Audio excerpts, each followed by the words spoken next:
बिल्कुल सेफ खेलते हुए, सिटिंग गेटिंग का फॉर्मूला लगाते हुए अपने 28 के 28 विधायकों को मेंटेन रखा।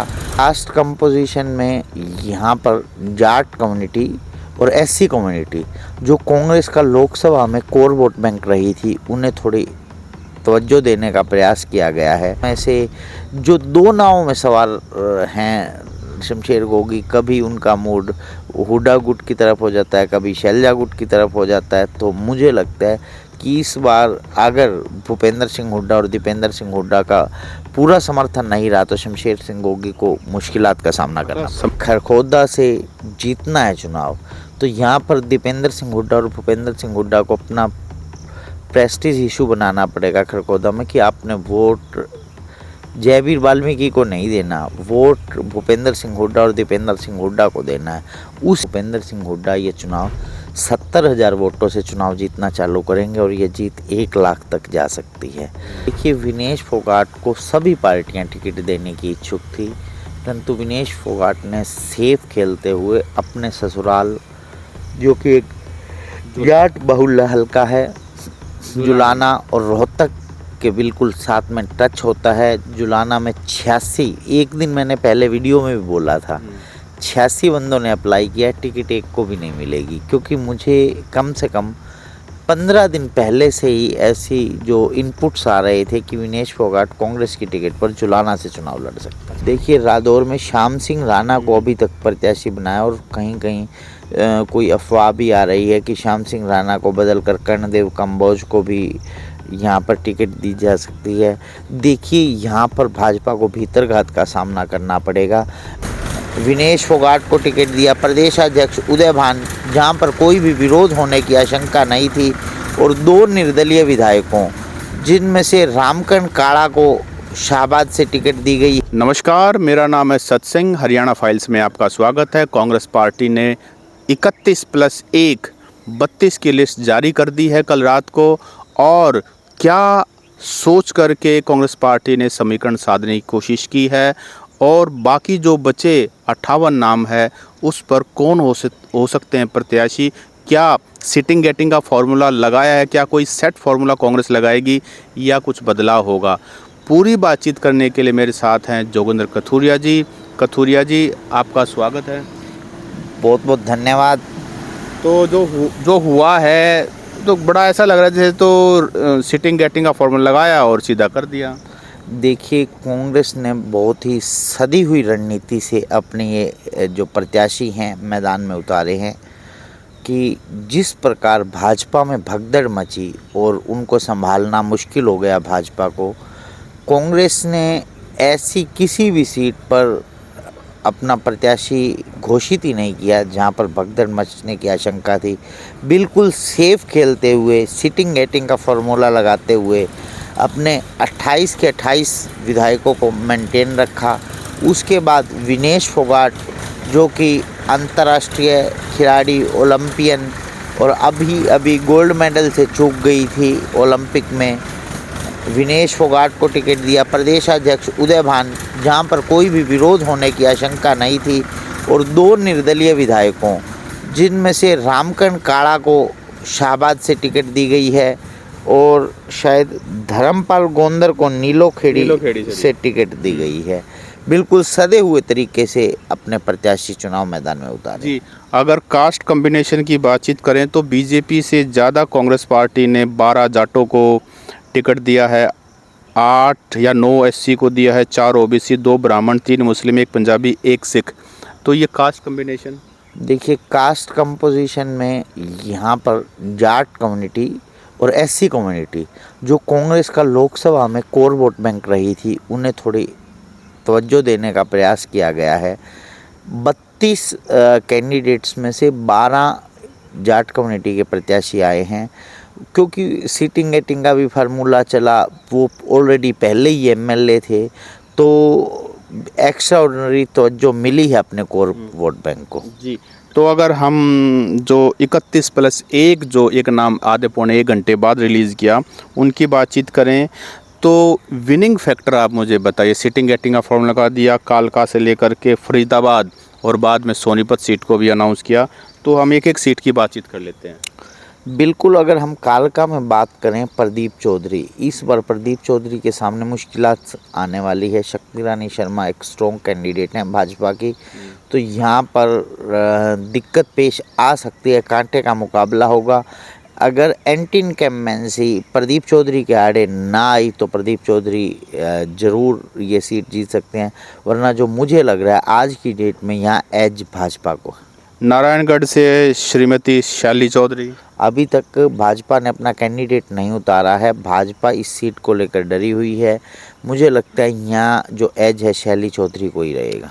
सडोरा से रेणुबाला, रेणुबाला के सामने बलवंत सढोरा जी हैं, मुकाबला तो होगा पर रेणुबाला जी को एज है आज की डेट। रादौर में बिशन लाल सैनी, देखिए रादौर में श्याम सिंह राणा को अभी तक प्रत्याशी बनाया और कहीं कहीं कोई अफवाह भी आ रही है कि श्याम सिंह राणा को बदलकर कर्णदेव कंबोज को भी यहाँ पर टिकट दी जा सकती है। देखिए यहाँ पर भाजपा को भीतरघात का सामना करना पड़ेगा। वैसे तो अगर एकजुट होकर लड़े तो रादौर सीट पर भाजपा आगे है, परंतु यहाँ जो भीतरघात, यदि कर्णदेव कंबोज को टिकट मिल गई तो जिस प्रकार पिछली बार श्याम सिंह राणा ने मंजी ठोक दी थी, इस बार अगर काट कर फिर कर्णदेव कंबोज को टिकट मिल जाती है या टिकट मेंटेन रहती है, मंजी तो ठोकेगी चाहे वो कोई भी ठोक। कर्णदेव कंबोज का एक वो वीडियो वायरल हुआ था जिसमें वो रो रहे हैं और सीएम सैनी उनको मनाने आए हुए हैं, उनसे हाथ भी नहीं मिला रहे हैं, तो ऑब्वियसली ये बात है। लाडवा से मेवा सिंह वर्सेस सैनी साहब, देखिए यहाँ भी ज़बरदस्त मुकाबला देखने को मिलेगा। पिछली बार भी यहाँ यदि जो बीजेपी के अगेंस्ट का वोट शेर सिंह बडशामी और मेवा सिंह में नहीं बटा तो यहाँ मुश्किलात का सामना करना पड़ सकता है।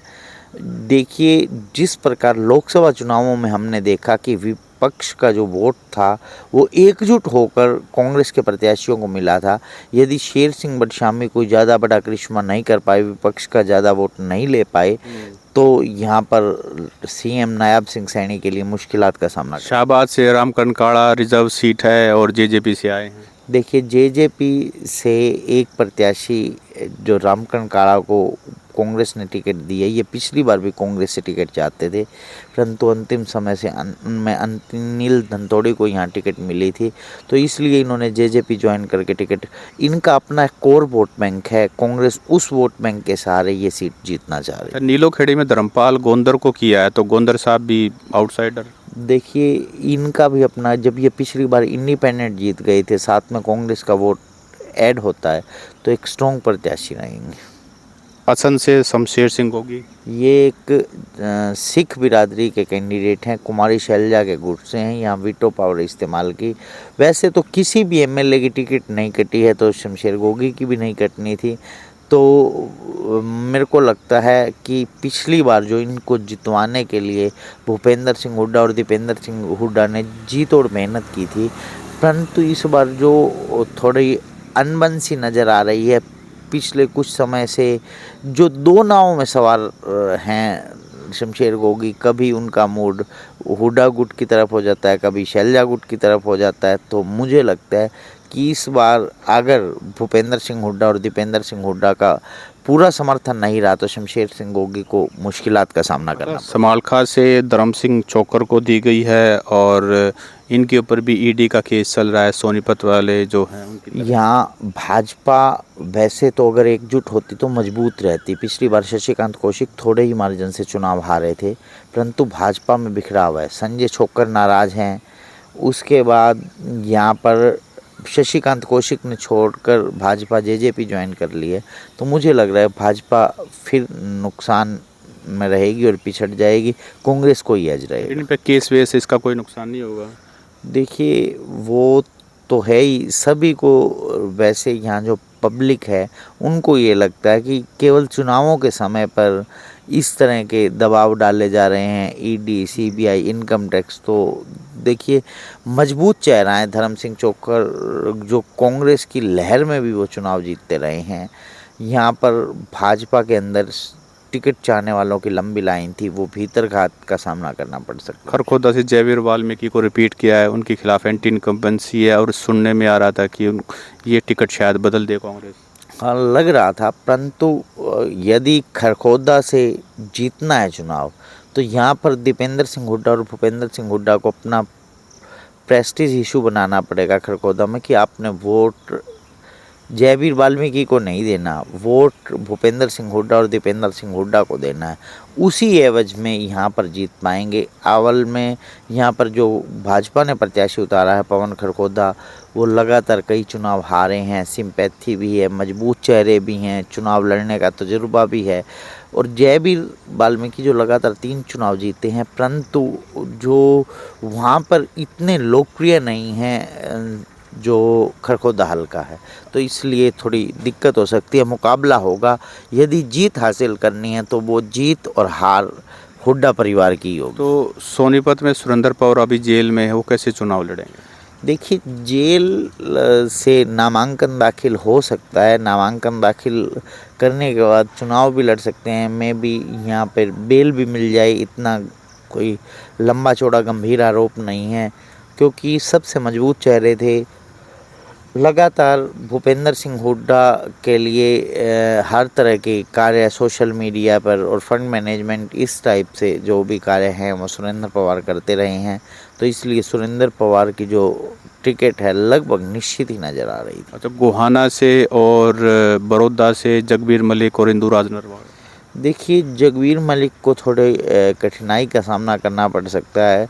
भाजपा ने यहाँ पर एक स्ट्रॉन्ग चेहरे अरविंद शर्मा को उतारा है, परंतु यहाँ पे भाजपा के जो वहाँ के स्थानीय चेहरे हैं, चाहे वो गुलशन वीरवानी, इंद्रजीत वीरवानी, जो कि अभी नगर परिषद, बलराम कौशिक, जो भी वहाँ टिकट मांग रहे थे, एक सैनी मेरे को नाम ध्यान नहीं आ रहा, कई जो वहाँ के लोकल चेहरे टिकट मांग रहे थे, योगेश्वर दत्त, उनको टिकट नहीं मिला। तो मुझे लगता है यदि भाजपा उन सभी को मैनेज नहीं कर पाई तो भाजपा को मुश्किलात का सामना करना पड़ेगा, अन्यथा यहाँ मजबूत टक्कर होने के आसार हैं। जुलाना से तो बहुत सारे प्रत्याशी थे और आखिर में टिकट मिली ऐसे प्रत्याशी जिसने अप्लाई तक नहीं किया था, विनेश फोगाट, क्या वो आपस में लड़ेंगे?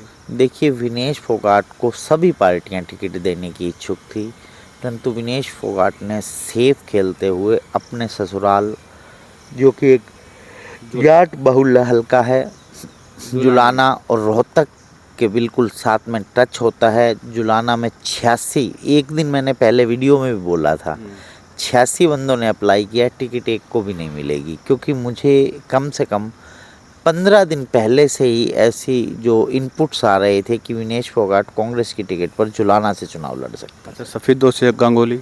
देखिए, सुभाष गांगुली भूपेंद्र सिंह हुड्डा खेमे के एक मजबूत सिपाही हैं। पिछली बार विपरीत परिस्थितियों में भी वो चुनाव जीत गए थे, और जो पिल्लू खेड़ा ब्लॉक से बिलोंग करते हैं, और सामने भाजपा ने आत्मघाती कदम उठाते हुए यहाँ पर दादा गौतम को मतलब बलि ही चढ़ा दिया है। मुझे लग रहा है कि वो नारनौंद से लड़ते तो ज़्यादा सेफ होते।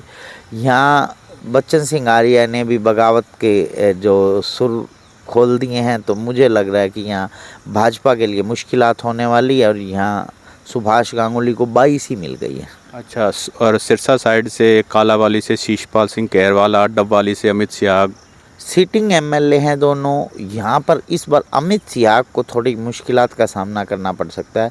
आदित्य देवीलाल ने भाजपा छोड़ी है, यदि वो भाजपा के टिकट पर चुनाव लड़ते तो वो कमज़ोर साबित होते। उनकी इनेलो में जाने की आशंका नज़र आ रही है। वो इनेलो की टिकट पर यदि प्रत्याशी हुए तो इस बार अमित सियाग को मुश्किलात का सामना करना पड़ सकता है। परंतु आज की डेट में जो लोकसभा चुनाव का रिजल्ट देखे, उसके एवज में हमें लग रहा है कि यहाँ एज तो अमित सियाग को ही है। इसी प्रकार शीशपाल केरवाला, उनके खिलाफ भाजपा ने राजेंद्र देसूजोधा को चुनाव मैदान में उतारा है। देखिए, राजेंद्र देसूजोधा 2019 में खुद मुख्यमंत्री मनोहर लाल ने ये कहकर कि ये नशे का कारोबारी है, इसे हम टिकट नहीं दे सकते, फिर इस चुनाव में, विधानसभा चुनाव में राजेंद्र देसूजोधा को नायब सिंह सैनी ने ज्वाइन। तो क्या भाजपा अपने जो नियम परिपाटी खड़ी करती है उन पर कायम नहीं रह सकती? इस प्रकार के लोगों को टिकट देती है, जिन पर खुद आरोप लगाती है, फिर उन्हीं को खुद टिकट देती है। जनता भी देखती है सारी। और रोहतक डिस्ट्रिक्ट की 3 सीटें, गढ़ी, सांपला किलोई, रोहतक और कलानौर, भूपेंद्र सिंह हुड्डा, भारत भूषण बत्रा और शकुंतला खट्टक। तो गढ़ी सांपला किलोई की बात बात करें या ये तो पता ही है? देखिए ओबियसली मैं आपको आज सभी के सामने एक बात कह रहा हूँ, भूपेंद्र सिंह हुड्डा ये चुनाव 70,000 वोटों से चुनाव जीतना चालू करेंगे और ये जीत 1 लाख तक जा सकती है।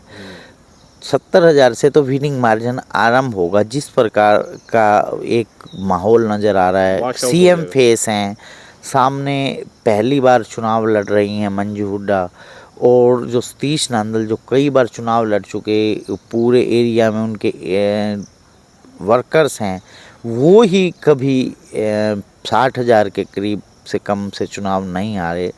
तो मंजू हुड्डा मुझे लगता है कि इस बार भाजपा की वो लहर भी ग्राउंड पर नज़र नहीं आ रही है और नया चेहरा लाए हैं, तो मुझे लगता है बड़े मार्जिन से चुनाव आ रोहतक में सामने भाजपा का प्रत्याशी कौन होगा ये चीज़ देखनी होगी। और जो एक दो प्रत्याशी भाजपा से कांग्रेस से टिकट मांग रहे थे, जिसमें कृष्ण छाबड़ा हैं या राजीव गुगनानी, और इनका क्या कदम रहता है, मुझे लगता है कि इस बार कृष्ण छाबड़ा खुलकर भारत भूषण बत्रा की बगावत करते नज़र आ रहे थे। क्या वो कांग्रेस में बने रहते हैं या कांग्रेस को अलविदा कहते हैं, ये एक इम्पोर्टेंट कदम होगा। कृष्ण छाबड़ा हर हाल में टिकट हासिल करना चाहते थे, परंतु ये पहले से ही तय था कि हुड्डा परिवार भारत भूषण बत्रा से बाहर नहीं जा रहा, और सीटिंग गेटिंग का फार्मूला लगा है, उसमें भारत भूषण बत्रा की टिकट। देखिए दोनों महिलाएं हैं। दोनों महिलाएं हैं, दोनों एक ही समाज से हैं। काफ़ी वर्षों बाद यहाँ पर धानक समाज से भाजपा ने प्रत्याशी उतारा है, थोड़ी मुश्किलात का सामना करना पड़ सकता है। एक चीज़ मैं आपको बता दूं कि जब जब भाजपा ने कलानौर सीट जीती है, तब तब धानक समाज का प्रत्याशी था, चाहे वो सरिता नारायण रही हो, चाहे वो जयनारायण खुंडिया जी रहे हों। और लगातार 3 चुनाव से यहाँ राम अवतार वाल्मीकि जी प्रत्याशी होते थे, तो इसलिए यहाँ रेणु डाबला जी को महिला होने का, धानक समाज से होने का एज तो है, परंतु जो गांवों की वोट्स हैं वो कांग्रेस की झोली में ज़्यादा हैं। वो शहरी क्षेत्र में भी शकुंतला खट्टर की अच्छी खासी पकड़ है, लोकसभा चुनावों में अच्छी खासी लीड मिली हुई है यहाँ पर, तो एज तो शकुंतला खट्टर को ही रहेगा। और मुझे लगता है मार्जिन भी धीरे धीरे बढ़ेगा, कंट्रोल नहीं कर पाएंगी रेणु डाबला इतने बड़े चुनाव को। बादुगढ़ से राजेंद्र जोन व राजेश जोन पहले ही यहाँ पर खतरे की घंटी है कांग्रेस के लिए। राजेश जून को किस प्रकार रोक पाते हैं, किस पर मना पाते हैं। यहाँ पर 3 कोणियाँ तो 100% मुकाबला होगा, 4 कोणियाँ भी हो सकता है, और इसका फ़ायदा भाजपा को जा सकता है यदि कांग्रेस में फूट रही, क्योंकि शीला राठी जो नफ़े सिंह राठी, उनको भी सिंपैथी वोट मिलेगा। यदि राजेश जून जी भी चुनाव लड़ते हैं तो वहाँ भी उधर से राजेंद्र जून जी और झज्जर के बाकी 3 जो बच गए थे, बेरी, झज्जर और बादल, इनमें भी रिपीट किया है। देखिए तीनों का रिपीट होना स्वाभाविक सी बात लग रही थी, क्योंकि कुलदीप वत्स जी ब्राह्मण समाज से हैं और झज्जर ज़िले में एक ब्राह्मण कैंडिडेट और स्ट्रॉन्ग ब्राह्मण, तो मुझे लगता था कि टिकट नहीं कट सकती कुलदीप वत्स की। इसी प्रकार गीता भुक्कल बहुत ही दिग्गज चेहरा हैं, शिक्षा मंत्री रही हैं, लगातार कई चुनाव जीत चुकी हैं, 2009, 14, 21 3 चुनाव यहाँ से, उससे पहले भी कलायत से एमएलए बनती रही हैं। तो मुझे लगता है गीता भुक्कल भी स्ट्रॉन्ग है, और रघुवीर कादियान को तो बाई मिल गई है, सामने संजय कबलाना को बलि दी है भाजपा ने। ओम प्रकाश धनखड़ अपनी सीट बचाने के लिए यहाँ पर संजय कबलाना पर दांव खेला। और महेंद्रगढ़ और रेवाड़ी में भी चिरंजीवी राव और रावदान सिंह को, देखिए दोनों स्ट्रॉन्ग प्रत्याशी हैं, यदि भाजपा में यहाँ फूट रही दोनों ही सीटों पर, रामविलास शर्मा नाराज, रामविलास शर्मा या एसडीएम संदीप सिंह, यदि रामविलास शर्मा की टिकट कटती है, एसडीएम संदीप सिंह फाइट तो देंगे, परंतु जो अंतिम परिणाम रहता है वो क्या रहता है। इसी प्रकार राव चिरंजीव राव के सामने मुझे लगता है सतीश खोला है, रणधीर कापड़ीवास है, वहाँ बगावती सुर खोले हुए भाजपा की फूट है, वहाँ 2 गुट हैं, राव इंद्रजीत गुट, अदर भाजपा कोर ग्रुप, तो यहाँ पर दिक्कत लग रही है मुझे भाजपा के लिए, यहाँ कांग्रेस मजबूत रही जी। और जो मेव बेल्ट है उसमें सीटें हैं नुहू, फिरोजपुर, जिरका, पुन्हाना, जिसमें आफ्ताब अहमद, मामन खान, मोहम्मद इलियास, हाँ, तीनों को मेंटेन किया गया है, सिटिंग एमएलए हैं। लोकसभा चुनावों में भारी मार्जिन से यहाँ पर कांग्रेस जीती है, तो मुझे लगता है कि तीनों पर इसलिए कांग्रेस ने दांव खेला है। एक नीरज शर्मा को NIT से टिकट मिली है, वो भी इनके सिटिंग से है। अपने प्रदेश अध्यक्ष होटल से प्रदेश अध्यक्ष उदय भान जी को, उदय भान जी मुझे लगता है कि प्रदेश अध्यक्ष होने का फ़ायदा मिलेगा। पिछली बार चुनाव हार गए थे और इस बार अभी तक शायद भाजपा ने ये टिकट भी डिक्लेयर नहीं की है। नीरज शर्मा को इस बार एंटी इनकम्बेंसी का सामना करना पड़ सकता है। वहाँ पर गुर्जर बाहुल्य क्षेत्र है, गुर्जर वोटों का विरोध का सामना करना पड़ सकता है इस बार नीरज शर्मा को। तो देखते हैं नीरज शर्मा की जो विनिंग, उस पर मुझे अभी डाउट है, वहाँ मुकाबला होगा। देखते हैं अंतिम परिणाम क्या रहता है। तो जो टोटल अभी तक जितनी सीटें कांग्रेस ने अनाउंस की उनमें से फंसी हुई सीट कितनी लग रही है जो फंस सकती है? मुझे बहादुरगढ़, कालका और अभी फरीदाबाद NIT, महेंद्रगढ़ भी मुझे इस बार फंसी हुई सीट लग रही है। थोड़ा बहुत अगर भाजपा एकजुट चुनाव होकर लड़ पाई तो गोहाना सीट ऐसी सीट लग, बाकी सीटों पर लगभग एक सीट आप बीच में इसके अलावा नाम आया था, बलवीर वाल्मीकि को टिकट मिली है इसराना से। वहाँ पर एंटी इनकमेंसी तो है, पिछली बार बहुत बड़े मार्जिन से जीते थे बलवीर वाल्मीकि। इस बार वो मार्जिन तो नहीं रहेगा, परंतु आज भी कांग्रेस को है वहाँ कृष्ण लाल पवार, जो कि राज्यसभा सांसद हैं, दिग्गज चेहरे हैं, कई बार के विधायक हैं, मंत्री भी रहे हैं, वहाँ भी मुकाबला देखने को मिल सकता है। अच्छा, दूसरी लिस्ट कब तक आने की संभावना हो और क्या यही कोई ऐसा सेट फार्मूला राजनीति का अपनाया जाएगा या एकदम से बदलाव भी हो सकता है? बदलाव होगा। बदलाव के लिए मुझे लगता है कि आज 7 तारीख तो हो ही गई है, मुझे लगता है कि 9 तारीख शाम को या 10 तारीख तक ये लिस्ट आ सकती है, क्योंकि उसके बाद तो 12 तारीख तो लास्ट है हाँ, नॉमिनेशन। बिल्कुल लास्ट। ज़्यादा भगदड़ का टाइम ना बचे और पार्टियां कांग्रेस के कैंडिडेट्स को ग्रैप्स ना कर पाए। और महम से क्या टिकट कट सकती है दंगे? देखिए, इस बारे में भी कुछ नहीं कह सकता कांग्रेस किस फार्मूले पे काम कर रही है। वैसे मुझे कम ही चांस लग रहे हैं, आनंद सिंह दांगी को टिकट मिलती हुई दिखाई दे रही है, आनंद सिंह दांगी को ही मिलती हुई दिखाई दे रही है। बलराम को अभी मुश्किल लग रहा है? अभी मुश्किल लग रहा है जी। तो ये था हमारा जो कांग्रेस ने कल पहली लिस्ट जारी की है उसका एनालिसिस। और आपको ये वीडियो कैसा लगा आप कमेंट करके ज़रूर बताएं, और जैसे ही कोई और डेवलपमेंट होता है हम उसी तरीके से आपके सामने आएंगे और एनालिसिस पेश करेंगे। खतुरिया साहब, आपने हमें समय दिया, आपका बहुत बहुत धन्यवाद। Thank you.